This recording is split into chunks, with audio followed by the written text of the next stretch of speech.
eu vim diferente para vocês aqui, vim todo fantasiado, e meu foco de vir fantasiado desse jeito é só um: falar um pouco sobre a nossa história, né? E nada melhor que vir fantasiado dos nossos principais ancestrais aí, são os índios, né? E vou mostrar outras coisas aqui que eu acho que tem a ver com essa aula de hoje, hein? Ó, paninho vermelho. Aqui, ó. Dá pra ler? Dá pra ler? Dá pra ler? Acho que tá invertido. Não sei se vai estar invertido, porque a minha câmera tá invertida, mas ó, açúcar. O que mais? Um espelho.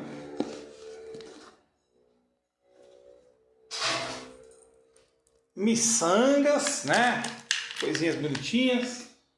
Ah, mais aqui também, ó. Tem um outro açúcar aqui, mas esse aqui eu vou mostrar daqui a pouco para vocês.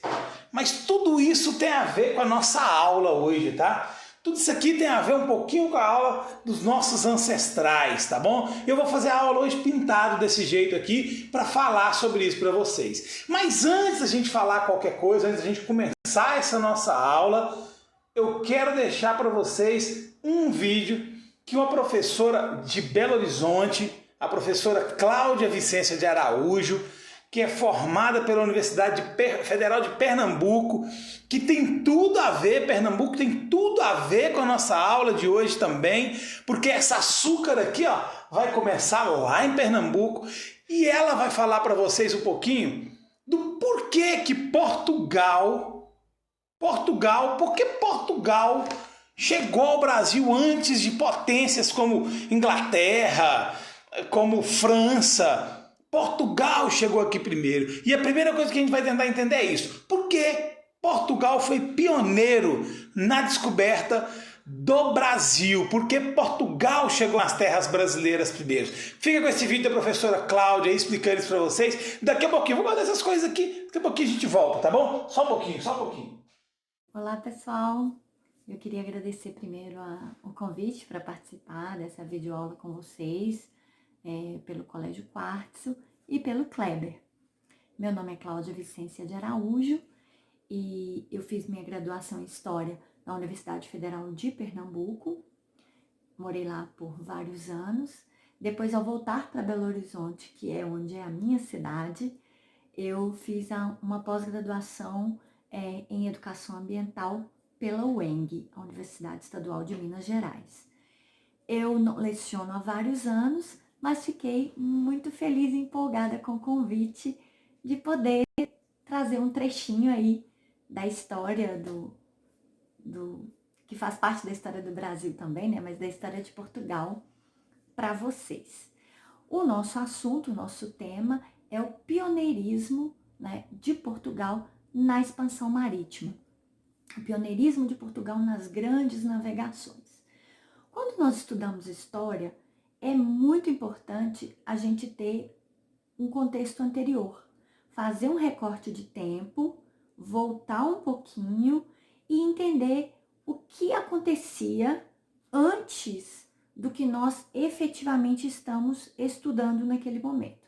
Então, nosso foco é entender o pioneirismo de Portugal nas grandes navegações, mas para isso a gente volta um pouco, podem ser algumas décadas, pode ser até um século, para entender como estava a Europa naquele momento. A Europa naquele momento era fragmentada em diversos reinos, né? E tinha muitos conflitos para a formação posterior que aconteceu das monarquias nacionais, né? Isso era um grande dificultador para que todas as coisas ocorressem. Uma instabilidade política é um dificultador para que outras coisas boas possam acontecer, né? Outro ponto importante, que também trazia bastante dificuldades nos comércios da época, era que os produtos mais caros, os produtos de luxo, os produtos que a burguesia desejava e que principalmente os nobres cobiçavam, que eram as especiarias, artigos de luxo como sedas, tapeçarias, porcelanas, eles vinham do Oriente. E para fazer esse comércio, a gente tinha um monopólio de duas cidades, Gênova e Veneza, no norte da Itália, porque elas monopolizavam as rotas terrestres, né? E tinha também outro monopólio marítimo que era dos árabes. Em definitivo, as rotas comerciais de produtos da Índia e da China, que eram os produtos mais desejados, elas esbarravam no monopólio comercial dos árabes, porque os árabes detinham as rotas marítimas do Mediterrâneo, né? E detinham também essa comercialização com esses ricos comerciantes de Gênova e Veneza. Ou seja, para que os produtos da Índia e da China chegassem até a Europa, os árabes eram os intermediários de toda essa negociação comercial. Então, isso era um impeditivo. Aí, no desenrolar dos acontecimentos históricos, em 1453, houve a tomada do Império Bizantino pelo Império Turco-Otomano. E isso dificultou ainda mais todas essas relações comerciais que já estavam estabelecidas. Então, nós temos aí um quadro propício, né, para Portugal, no caso, que já estava em processo, enquanto tudo isso acontecia, né, essa classe mercantil portuguesa já desejava uma expansão comercial e acabou contribuindo, né, apoiando, né, a entrada no poder da dinastia dos Avis. Essa dinastia dos Avis foi ela quem trouxe para Portugal, né, essa tranquilidade política e também econômica, porque aí a classe mercantil tinha apoiado um governo que ascendeu ao poder, então eles tinham todo um arcabouço aí para que as suas aspirações fossem atingidas. E a principal aspiração da classe mercantil portuguesa era a expansão comercial. E estava claro já que essa expansão comercial só se daria através de uma expansão marítima. Então, a gente tem aí, consolidada assim, em Portugal, uma monarquia nacional forte, né, que traz essa tranquilidade, né, para que então se pudesse lançar as grandes navegações. Posterior a isso, né, enquanto tudo isso vinha se dando, outro acontecimento foi bastante importante, né, entre ali dentro de Portugal, que foi a reunião de várias pessoas com conhecimentos importantes na região de Sagres. Essas pessoas eram matemáticos, astrônomos, né, cartógrafos estudiosos em cartografia e também navegadores experimentados, né? Esse movimento, essa reunião de pessoas de notório saber que estavam trocando conhecimentos, a esse acontecimento deu-se o nome de Escola de Sagres. Essa Escola de Sagres foi fundamental também para esse protagonismo de Portugal nas navegações, porque fez com que esses conhecimentos todos estivessem reunidos num só lugar e fossem trocados, ampliados, consolidados, né? Isso trouxe conhecimento robusto para essas pessoas, onde eles puderam melhorar o uso de técnicas já conhecidas, como as cartas náuticas, o uso do astrolábio. E das coisas que aconteceu aí nessa reunião de cientistas, vamos chamar assim, né, da época, foi a reformulação da caravela, que era um barco de pesca português de porte menor, né, que não tinha condições estruturais de se lançar para essas grandes navegações, e com todos esses conhecimentos reunidos aí, porque haviam também construtores junto desses outros que eu falei, né, matemáticos, astrônomos, cartógrafos, né, haviam também os construtores e navegadores, e eles remodelaram as caravelas, a caravela, né, no caso, né, transformando ela de um barco relativamente pequeno para um barco de 200 toneladas com 4 mastros, o que deu muita robustez para que eles pudessem, enfim, ter um instrumento, né, importantíssimo, que é o barco, a caravela, para se lançar na navegação e fazer, e enfim, constituir essa expansão. Bom, então eles puderam se lançar nessa expansão marítima, e aí a gente fecha os 3 pontos principais, né, para que Portugal fosse o pioneiro nas grandes navegações. A consolidação de uma monarquia nacional de forma rápida, e os historiadores dizem até precoce, né?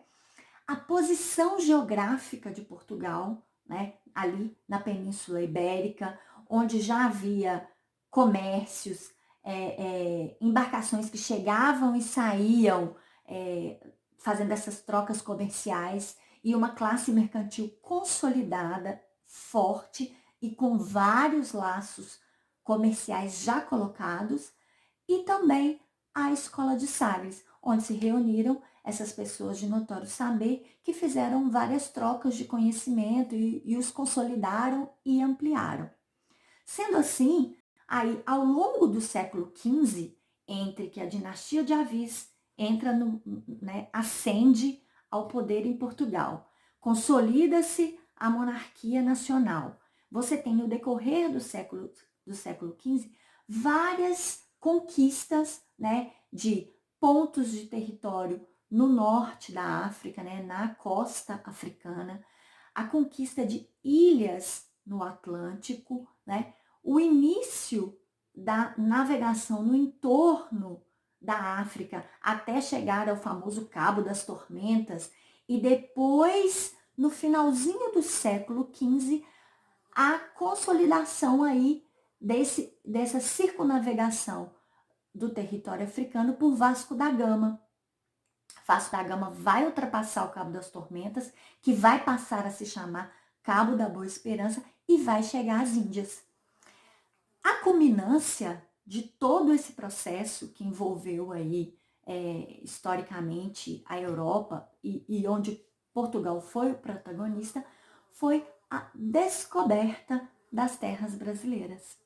Então, Portugal, quando se lança aí ao mar, que se lança nessa experiência da navegação, né, que além de todos os obstáculos reais, palpáveis, de financiamento para que isso acontecesse, conhecimento sedimentado para que isso acontecesse, e essa paz política que teve para que isso acontecesse, também superou questões internas de seus navegadores, o medo do mar, o medo das tormentas, né? O medo de que, ao ultrapassar o Cabo das Tormentas, que era assim chamado, encontrassem águas escaldantes e feras, né, imensas que poderiam destroçar suas embarcações, né? E os naufrágios diziam isso. É muito interessante quando a gente pensa não só do ponto de vista da história, dos fatos, mas como a gente tenta pensar também nesses homens, na coragem, né?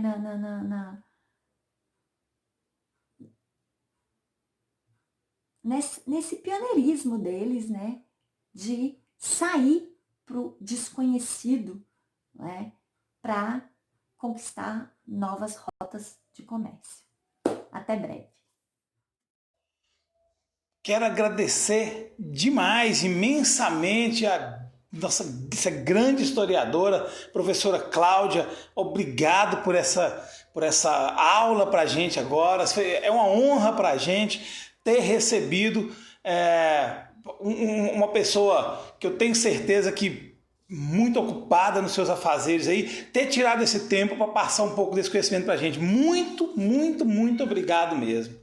Ok? Bom, vamos continuar a aula, pessoal. A gente já viu então por que Portugal saiu na frente, né? Agora a gente tem que pensar o seguinte: em 1492, Colombo tinha chegado aqui na América. Ele já estava lá em cima na América. Chegou por volta ali na região da América Central e tomou conta daquela região. E aí vem aquela pergunta, peraí, professor, se em 1492 Colombo chegou lá no norte, né, lá na América Central, por que Pedro Álvares Cabral chegou aqui e falou que o Brasil era dele? Né? Como é que ele dividia essa terra? Como é que deve ficar dividida essa terra? Bom, para isso vamos pensar no primeiro acordo que teve de divisão de terras entre Espanha e Portugal, porque Espanha e Portugal saíram na frente de todo mundo, né? Eles já saíram e buscaram novas terras, e as primeiras terras que foram buscadas foram na África, e Portugal queria guardar para ele esse segredo de navegar, né? Como a professora Cláudia falou, de Vasco da Gama contornar ali a África, né? E chegar a Calicut, que acabou acontecendo isso aí. Mas me fala uma coisa, como é que ia se dividir isso aí? Portugal queria proteger essa região. E aí foi feito uma divisão contando 100 léguas marítimas da ilha de Cabo Verde.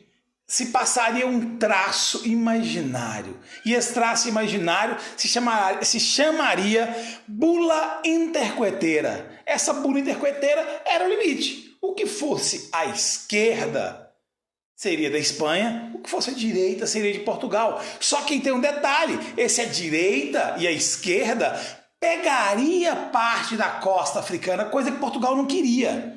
Não queria dar isso aí para a Espanha. Então, Portugal contestou, questionou e mudou de 100 léguas da ilha de Cabo Verde para 370 léguas da ilha de Cabo Verde. A princípio se pensava o quê? Cara, vamos colocar aqui 370 léguas é água. Até então não se sabia, se tinha ideia que talvez tivesse terras ao leste, ao oeste ali, mas a princípio era só água. Então o que mudou nessa história toda? Peraí, vamos mudar a nossa figura agora. Então já que são 370 léguas, agora Portugal ficou satisfeito. E esses 370 léguas no futuro iria dar pedaço da costa brasileira para Portugal ainda. Ia chegar até aquela região da América ali, que até então eles não sabiam muito bem que existia aquilo. Mas estava delimitado. E esse nome desse tratado ficou chamado... Anulou-se a Bula Intercoeteira das 100 léguas e a partir de agora são 370 léguas, é chamado de Tratado de Tordesilhas, porque ele foi assinado na cidade espanhola de Tordesilhas. Beleza, colocamos lá então esse tratado e aí 1492 Portugal chegou, a Espanha chegou, pegou a terrinha dela.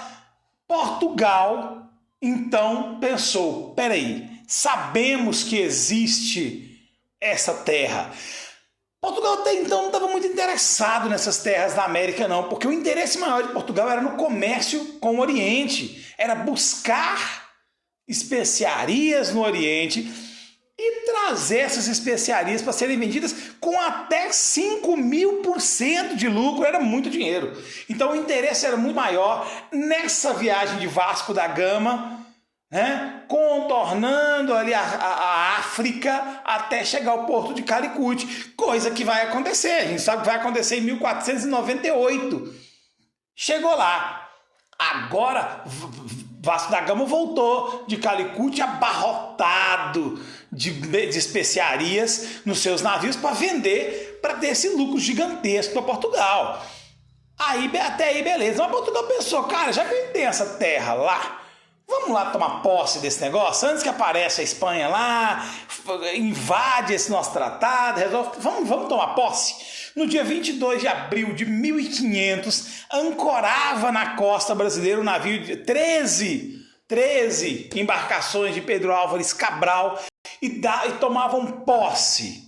Aí vem um detalhe, tomar posse e colonizar são duas coisas diferentes. O Brasil só viria começar a sua colonização lá para 1530, 1536, por aí. Antes disso, o Brasil só vem cá, Portugal, e toma posse. Falou, essa terra é minha, fica com a bandeirinha deles. Agora nós somos donos dessa terra aqui. Vamos pensar o seguinte... Na era pré-colonial, ou seja, antes da colonização, nesse período aí, entre 1500 e 1530, quando o Brasil era de Portugal já, né? Essa terra aqui, quer dizer, terra de ninguém, não tem ninguém morando aqui também, né? Qualquer pessoa que chega aqui entra e pode sentar. Não, havia aqui mais ou menos 5 milhões de indígenas. Era muito indígena. A gente tinha aqui mais de 300 línguas diferentes sendo faladas no Brasil. Mas Portugal chegou aqui com seu etnocentrismo, com seu eurocentrismo, acreditando que as culturas espanholas, né, eram as culturas espanholas não, falei besteira. As culturas europeias eram as principais culturas. E aí o que eles fizeram?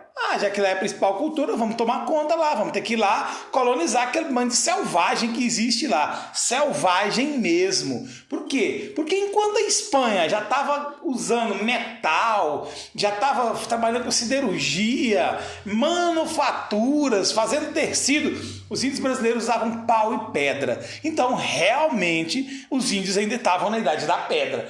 Mereciam ser colonizados? Talvez não, mas Portugal achava que sim. Então iniciou esse processo, principalmente da costa brasileira. A costa brasileira foi o primeiro que teve contato entre índios e povos europeus. Índios, aliás, que receberam o nome lá por Cristóvão Colombo ainda, quando ele falava que aqui era próximo às Índias, então que ele estaria, acreditava até inicialmente que ele estaria nas Índias, depois ele acabou descobrindo que isso aqui era um novo continente, mas então ele deu o nome de índios para os habitantes nativos, tá? Detalhe, aqui ia ter contato primeiro na costa, esses índios da costa brasileira, principalmente os do tronco tupi, né? Os tupinambás, tupiniquins, que eram os primeiros povos, o primeiro tronco linguístico que teve contato com os portugueses. E aí vem um detalhe, teve contato com os portugueses como? Bom, primeiro vamos falar como é que Portugal via isso aqui. Porque até então Portugal não tinha interesse nenhum nessas terras brasileiras. Nenhum. Primeiro, porque estava tendo sucesso no comércio lá no Oriente. Para que eu vou mexer com uma terra que não tem nada? Não tem nada naquela terra. Aliás, aqui, Pedro Vaz de Caminha escreveu uma carta para o rei de Portugal, retratando o que ele tinha encontrado aqui. Ele falava o seguinte, olha o que ele falava. Lá naquelas terras não encontramos sequer ideia de ouro ou prata ou outro metal que haja, mas a terra é boa. A terra é fértil e tudo que nela se plantar se produzirá. Era o que ele falava. Em outras línguas lá, né? Nas palavrinhas bonitinhas dele, que se eu não me engano até no livro de vocês vai ter algum trechinho dessa carta aí. Mas não tinha interesse nenhum. O que Portugal queria aqui era metais preciosos.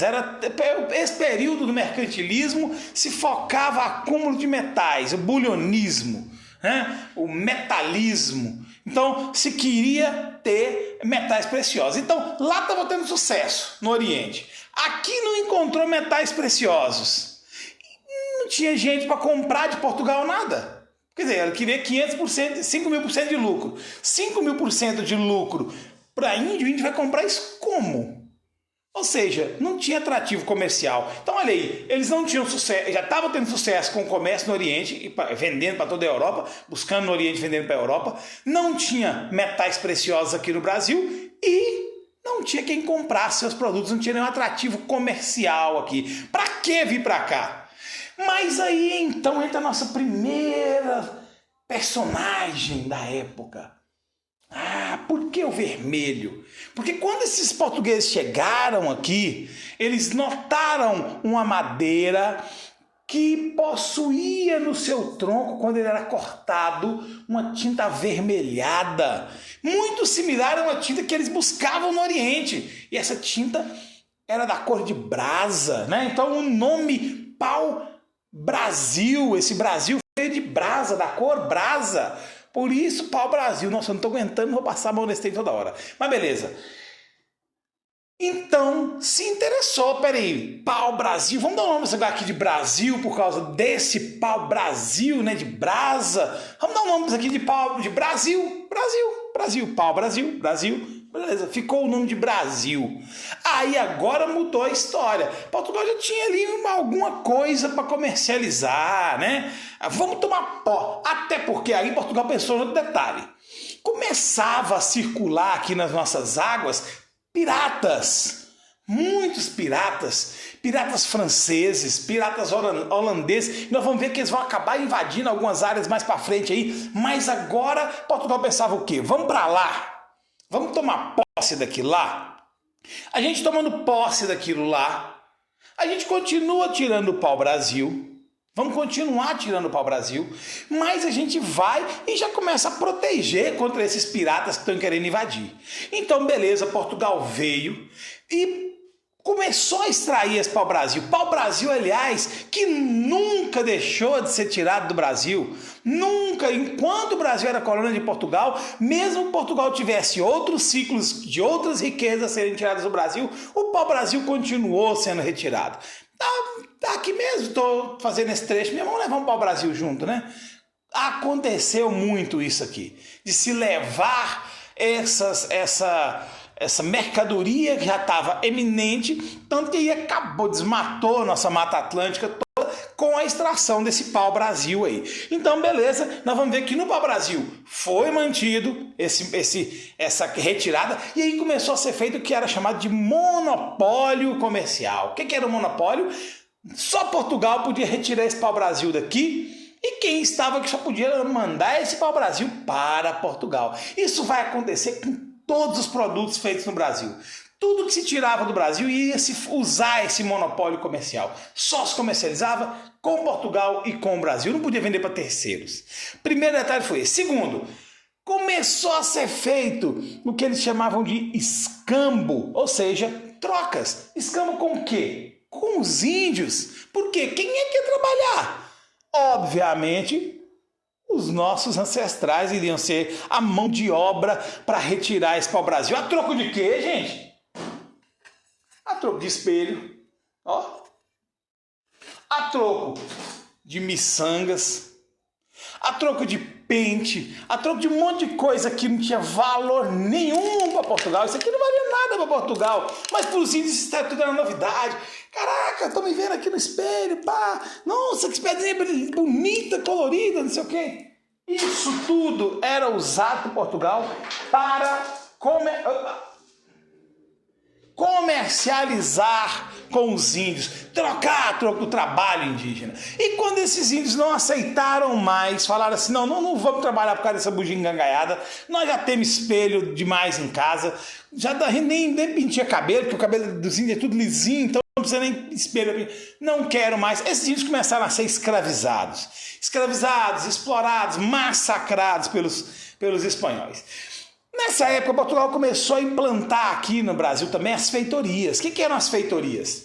Feitorias eram os grandes armazéns de pau-brasil. Ou seja, se pegava aquele pau-brasil e iria começando a montar, a armazenar eles aqui para serem levados às cargas eventuais que acontecessem. Então não deixou de desmatar enquanto estava fazendo outra coisa. Portugal continuou desmatando. Então tinha essas feitorias aí, né?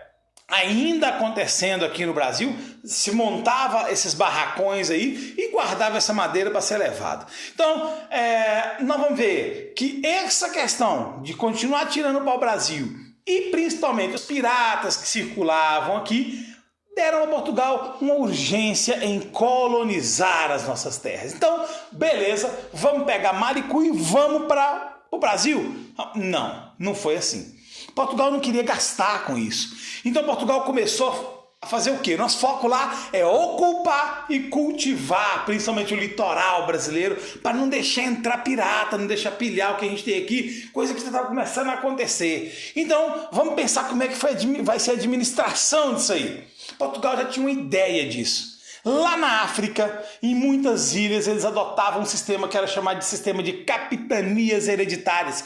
O que eram as capitanias hereditárias? Nós vamos ter 2 documentos básicos que o cara vai assinar, um português. Porque Portugal não quer gastar o dinheiro dele aqui no Brasil. O dinheiro que ele está gastando, que ele está conseguindo conquistar com as mercadorias, as especiarias. Não quero. Então o que eu vou fazer? Eu vou mandar alguém para lá. Vou dar essa oportunidade através de quê? De 2 documentos. O primeiro deles, a carta de doação. O que era a carta de doação? Ela estabelecia alguns privilégios para aquele que quisesse pegar uma dessas capitanias hereditárias. Ele tinha que produzir, obviamente, mas Ele produzia para ele. Ou seja, eu estou te doando essa terra. A terra é de Portugal. Não vai deixar de ser de Portugal. Mas eu vou te dar essa terra para você plantar nela. Ela, do dia que você morrer, é hereditária, passa para os seus filhos. Mas a terra é de Portugal. Você vai poder usar, usufruto dessa terra. Então, nós vamos ver que as capitanias hereditárias, elas iam ser bancadas com capitais particulares. Ou seja, se eu quisesse a capitania e o rei me deixasse, eu tinha que pegar o meu dinheiro, investir em navio, investir em homens, investir em estruturas para ir ganhar o meu dinheiro lá na América, lá no Brasil. Eu tinha que investir isso do meu dinheiro. Portugal não queria investir do dinheiro dele de jeito nenhum. Então, vamos fazer. Já que está aqui para isso, vamos fazer. Tanto que nós vamos ver que só 2 capitanias vão dar certo. Só de Pernambuco e a de São Vicente. E por isso a gente falou da Cláudia, da professora Cláudia, porque ela formou lá em Pernambuco e foi uma das capitanias que deu certo. Foi uma das que funcionou. Então, capitania de São Vicente deu certo e de Pernambuco deu certo. Por que só elas deram certo? Porque a maioria não quis nem mexer com o Brasil. Eu vou pegar meu dinheirinho particular e vou investir em capitania lá no Brasil? Não vou de jeito nenhum. A maioria não quis. Alguns que quiseram conseguiram até fazer elas prosperarem. Então o que vai acontecer? Esse sistema de capitanias hereditárias lá em 1534 já tinha sido usado na África, nas ilhas na África ali, já era utilizado, eles já sabiam como é que funcionava. Obviamente aqui era muito mais distante que a África, teve algumas precauções, alguns empecilhos, né? Mas eram 2 documentos que eram feitos. Um deles era o foral e o outro era a carta de doação. Na carta de doação tinha os privilégios que os capitães donatários, olha o nome do cara que comandava cada capitania hereditária, eram os capitães donatários. Então, os capitães donatários tinham nessa carta de doação os privilégios que ele podia ter, né? E aí ele teria vários privilégios, como o direito de escravizar indígenas, como o direito de criar vilas e cidades, como ter parcelas de lucro sobre o pau-brasil. O pau-brasil que Portugal já tirava, ele tinha parcela de lucro neles também. E eles podiam usar isso aí, mesmo as terras ainda pertencendo a Portugal. Agora, o foral era o contrário. O foral falava dos compromissos que esses capitães donatários tinham com Portugal. O primeiro deles, obviamente, pagar imposto, que era o que Portugal mais queria, tá? Aí a gente vai ver que só deram certo 2 delas, porque muitos não queriam essa situação. Olha só o que aconteceu nas outras capitanias que teve problema para Portugal. Primeira coisa, teve muita resistência indígena, teve tribo indígena que se não morresse não saía. E aí era confronto, e obviamente nesses confrontos aí, por mais que os portugueses estivessem mais preparados que os indígenas, morria português também. Então eles não queriam enfrentar essa galera. Segunda coisa, desinteresse mesmo. Cara, é muito trabalho para pouca coisa. Eu não vou, tô aqui em Portugal, tô bem. Tenho Netflix para me assistir, tenho minha geladeirinha cheia de Heineken para me beber. Eu vou lá pro Brasil trabalhar. Não quero. Então havia esse desinteresse. E outra coisa era até a situação. O cara até falava, caraca, bicho, Brasil deve ser bom, que ele deve dar dinheiro, deve ser bacana tirar pau-brasil lá. Só que eu não tenho dinheiro para isso. Eu não tenho dinheiro para investir, então faltava capital suficiente para esses caras investirem aqui no Brasil. Eles não queriam isso. Com esse panorama aí de Portugal não querer investir e tal, alguns portugueses não quererem investir também, capitania hereditária não estava dando muito certo, Portugal decidiu fazer o seguinte, peraí, deixa eu tomar posse desse negócio direito aqui, que está virando bagunça. Eu vou instituir no Brasil, então, o governo geral. 1548, Portugal, então, definiu que iria botar no Brasil o governo geral. O governo geral era o quê? Era mandar um cara lá de Portugal para comandar tudo, tá? E esse cara chamava-se Tomé de Sousa. Ele iria centralizar a administração de toda a colônia nas mãos dele. Ia ter capitania hereditária? Não ia deixar de ter capitania hereditária. Continuava tendo. Mas agora tudo passava pelas mãos de Tomé de Sousa, tá? era feito o que eles chamavam de regimento geral, que era um documento simples e bem direto, que falava o seguinte, ó, a partir de agora, para criar cidade ou vila, tem que ser com o seu Tomé de Souza. Para recolher imposto, tem que ser com o seu Tomé de Souza. Quem está responsável pela defesa geral da colônia é o seu Tomé de Souza também. Fazer guerra com os indígenas ou decretar paz, só o seu Tomé de Souza que faz. Tá? Viabilizar condições para que os nativos tenham a catequese, porque a Igreja Católica ainda mandava lá em Portugal. Tem que ser com o seu Tomé de Souza. Aí agora vem um negócio importante. Agora vai mudar um pouquinho as situações do Brasil, porque agora já não é só o pau-brasil que está rolando no Brasil. Principalmente lá em Pernambuco, a cana-de-açúcar já entrou arrebentando a boca do balão, tá? Só mais uma observação antes de a gente falar da cana-de-açúcar. Começou a ser montada aqui no Brasil as câmaras municipais. Tá? As câmaras municipais eram o quê? Era uma forma de descentralizar politicamente o governo. Ou seja, em vez de ter só o seu Tomé de Souza lá mandando em tudo, e ele não conseguia mandar em tudo, porque era muito grande, era muita gente, ele fazia o quê? Ele decretava câmaras municipais. Em vários lugares diferentes se colocava uma Câmara Municipal. Essa Câmara Municipal, o nome dela era até chamada de Câmara dos Bons Homens, dos Homens Bons. Câmara dos Homens Bons. Por que Câmara dos Homens Bons? Porque, na verdade, nessa época, o que se havia muito aí era o poder de fato. Né? O que era esse poder de fato? Era o poder local, o poder que aquele cara que tinha dinheiro, que tinha muito bem, que aquele cara que era rico naquele lugar fazia exercer a vontade dele. E essas câmaras municipais nada mais eram que uma forma de decidir, por exemplo, valor dos produtos, né? Até a descoberta do ouro, essas câmaras municipais aí funcionavam. Estava funcionando, que é uma beleza. E, inclusive, as capitanias hereditárias também, que funcionaram até lá no século XVIII, quando veio para cá o Marquês de Pombal e acabou com as capitanias hereditárias. Até lá, tudo não funcionava, ou seja, tinha gente que tinha mais direito do que outros aqui. E essas capitanias, essas câmaras municipais, visavam manter o poder desses caras aí, desses homens bons. Bom, mas aí como eu falei para vocês, aqui já mudou um pouquinho de figura, já não era só para o Brasil mais. Agora eu tenho também a cana-de-açúcar. E aí, olha que beleza, hein? Açúcar. Gente, esse açúcar aqui, ó. Isso aqui, olha que beleza, ó. Branquinha. Essa açúcar aqui, ela tava... Primeiro, por que essa cana-de-açúcar? Porque ela valia muito.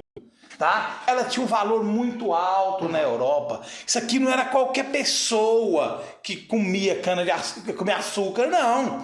Açúcar era um artigo de luxo. O valor do açúcar no mercado era muito grande. Os holandeses iam apoiar Portugal aqui a criar os engenhos, a começar a produzir a cana-de-açúcar aqui, produzir a cana-de-açúcar e a açúcar aqui, né? Ia começar a produzir isso. E Portugal já visava esse mercado internacional que era muito alto, valia muito caro. Outra coisa é que Portugal já tinha experiência com a cana-de-açúcar e nas ilhas dos Açores, Madeira, Cabo Verde, tudo aquilo ali, as Antilhas, tudo aquilo ali se produzia a cana-de-açúcar. Então Portugal já tinha experiência. O clima que era totalmente favorável, as condições naturais, solo úmido, clima tropical, cana-de-açúcar se dá super bem nesse tipo de situação. Tanto que a gente vai ver que lá nos Estados Unidos, para produzir o etanol, eles fazem com milho, porque a cana-de-açúcar não produz bem lá, igual produz aqui no Brasil, no clima tropical. Então aqui, beleza, vamos trabalhar com a cana-de-açúcar, é ótimo. Não só a cana-de-açúcar, vamos trabalhar também com o que eles chamavam de plantation. O que era plantation? Eram grandes propriedades produtivas, né? Onde você pega um item específico voltado principalmente para exportação. Essa cana-de-açúcar era esse tipo de plantation. Só que aí entra a nossa segunda figura na nossa história. Detalhe, né? Açúcar que a gente via lá não era aquele açúcar ali que eu mostrei para vocês, não. O açúcar que era produzido no Brasil inicialmente era esse açúcar aqui, ó. esse açúcar escuro. Isso aqui é pasta de amendoim, a latinha, mas o importante é o que está dentro. Açúcar mascavo, tipo mascavo, era esse açúcar escuro. Ainda não se tinha produção desse açúcar branquinho, não conseguia refinar isso aí. Nós vamos levar uma rasteira dos holandeses com esse açúcar branquinho, inclusive. Mas aí vai entrar a nossa segunda figura, porque a primeira era o índio, né? Que ainda seria explorado por muitos anos. Mas a partir de agora, a segunda figura entra em ação na história do Brasil. Vamos ver quem que é? Os negros africanos. Aqui começa a história do tráfico negreiro no Brasil. O que era esse tráfico negreiro? Bom, primeiro, como é que ele começou, né? Os escravizados eles começaram a vir da África para o Brasil em 1441. A partir de 1441 começou a vir escravos africanos para o Brasil. Bom, nesse período os escravos indígenas eles ainda existiam aqui no Brasil. Ainda haviam escravos indígenas, índios sendo escravizados. Mas essa mão de obra africana ela veio de uma forma diferente para cá. Primeiro, de onde ela veio? Ela veio principalmente da região de Moçambique e de Angola, que já eram colônias portuguesas lá na África. Então já se usava essa questão da colonização lá na África para trazer esses africanos para cá. Tá bom? Outra coisa também, essa questão da escravidão, a gente pensa assim logo de cara, né? Caraca, os portugueses foram lá na cara dura e começaram a escravizar africano. Não, a escravidão já era uma prática comum lá na África mesmo, principalmente entre os povos conhecidos por o tronco linguístico bantus, né? Os bantus já comercializavam escravos entre eles. Obviamente, a finalidade desses escravos inicialmente eram para ser escravos de guerra, né? Questões culturais, mas aí começou a haver lucro em cima disso, né? Aí começou a ter escravidão aqui no Brasil visando lucro. E aí nós vamos ver o seguinte, na verdade, o tráfico negreiro viraria o grande negócio, o boom dos negócios de Portugal aqui no Brasil. Mais que a cana-de-açúcar, mais que o pau-brasil, a escravidão viria a dar muito mais dinheiro para Portugal. Portugal iria ficar muito rico extraindo dinheiro daqui do Brasil com escravos do que qualquer quantia que eles conseguissem tirar de pau-brasil. Então nós vamos ver essa questão aí. E outro detalhe, não vamos dizer que porque Portugal estava trazendo esses escravos não havia resistência, porque havia muita resistência. E essa resistência ela partia porque esses escravizados nem sempre aceitavam. Aí começou a se formar no Brasil os primeiros quilombos, que eram locais, sociedades, onde esses escravos iriam se reunir. Tá? Eles iriam se reunir dentro desses quilombos aí, fugindo, escravos foragidos, né, que começavam a fugir, escravos que se suicidavam. Acontecia muito que escravos se suicidarem porque não aceitavam a escravidão. Né? Vamos pensar que lá na África esses caras não eram escravos. Caraca, velho, dá uma vontade de coçar pra caramba o nariz aqui e não dá pra coçar por causa da tinta. Vamos lá. Tô resistindo à coceira no nariz. Vamos lá, gente. Então, beleza. Nós vamos ver que a gente vai acabar adquirindo desses escravos uma influência cultural muito grande. A gente vai ter muita cultura africana entranhando na nossa cultura. E aí vamos para a formação da sociedade dessa época. Porque o que acontece? Como assim o escravo faz parte da nossa cultura? Mas desde já, então, o escravo já estava se misturando à sociedade brasileira? Não. Nessa época, a gente ia ter uma sociedade totalmente patriarcal, né? Ali se começava a formar os primeiros engenhos de açúcar. E aí esses engenhos de açúcar, eles vinham comandados, liderados pelos senhores de engenho, que além de ser o pai da família, era o grande líder econômico, o grande líder religioso, porque o que ele definisse religiosamente era o que todo mundo seguia, e se formavam grandes famílias dentro desses engenhos de açúcar. Né? A gente vai ter a divisão ali entre Casa Grande e Senzala, né? Casa Grande era o senhor de engenho, a sua família, que quanto maior a família, mais prestígio esse senhor de engenho tinha, e a gente vai ter os escravos que viviam na Senzala, né? Senzala, teto baixo, os caras acabavam ficando meio abaixadinho, praticando a sua cultura ali ainda, e essa cultura só depois de 1888, quando houve a abolição da escravidão, que ela vai começar a se misturar com o restante da sociedade brasileira. Até lá ela era uma sociedade conhecida como sociedade estamental, ou seja, não se mudava de nível. O escravo nunca seria senhor de engenho e o senhor de engenho nunca seria escravo. Era estamental e basicamente aristocrata, ou seja, baseada nos benefícios, nos privilégios que se tinha, né? Uma sociedade de privilégios, tá? Isso era a sociedade da época. E a gente vai ver que ela era segregada, a divisão aí era em aqueles que possuíam e aqueles que não possuíam terra. Os senhores engenho eram os grandes poderosos da época porque eles possuíam grandes partes de terra. Certo? E a igreja nisso tudo? Qual o papel da igreja nisso tudo? Bom, a igreja tinha uma dupla tarefa. A primeira, da catequese, de levar a catequese, levar o conhecimento religioso até cada um daquelas pessoas que viviam ali. Tá? E qual que era o papel da igreja nessa situação? Era de ajudar na colonização. Pregar para aqueles índios da época, para os negros da época, que obedecer, a obediência, a submissão ao europeu era algo que se queria, era algo que se pregava. A igreja pregava isso. Então a igreja, primeiro, ela passava a religião, né? Formava novos fiéis e ajudava na colonização, tá? Ensinava lições ali de humildade e de submissão para o povo, né? Para os indígenas, para os negros africanos ali, que tinham as suas religiões africanizadas, mas era imposta a eles a religião cristã, tá?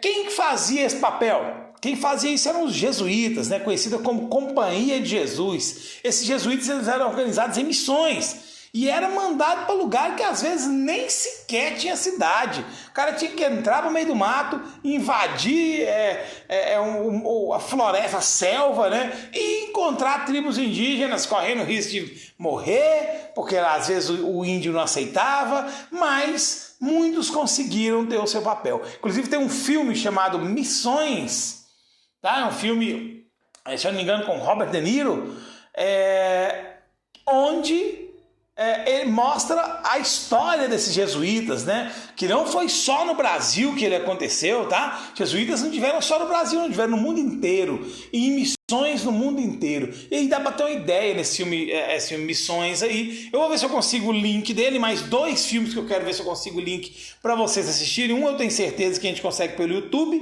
os outros 2 não, tá? Então tinha essa questão. Além disso, começou a se implementar também aqui no Brasil o Tribunal do Santo Ofício, né, que julgava os casos de heresia.